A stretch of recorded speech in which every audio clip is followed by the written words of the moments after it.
కొంతమంది సంఘ బిడ్డలు ఈ రోజుల్లో ఉండే పరిస్థితులు అంతే. మా అయ్యగారు ప్రార్థన చేసే పవర్ ఏమీ లేదండి. ఏం పవర్ కావాలి నీకు?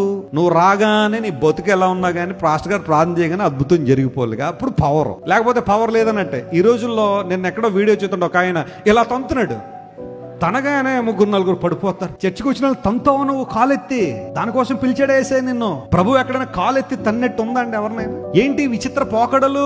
అది పవర్ అట, అది పరిశుద్ధాత్మ శక్తి. ఇలా కాలెత్తి తనగానే పడిపోతున్నారు. ఆయన భార్య ఆయన పక్కన దిట్టంగా నిలబడి ఉంటుంది. అలాగే మరి ఆవిడెందుకు పడతలేదు?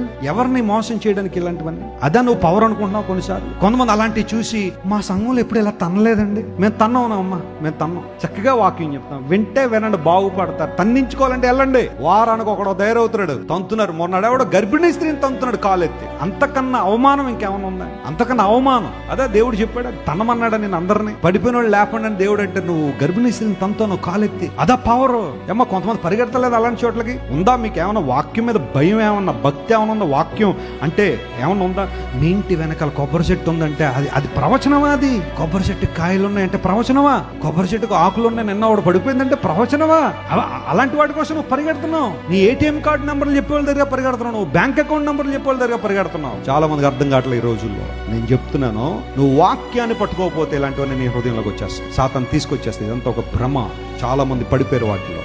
మళ్ళీ వచ్చి అది పవర్ అంటావా నువ్వు? అదా పవర్?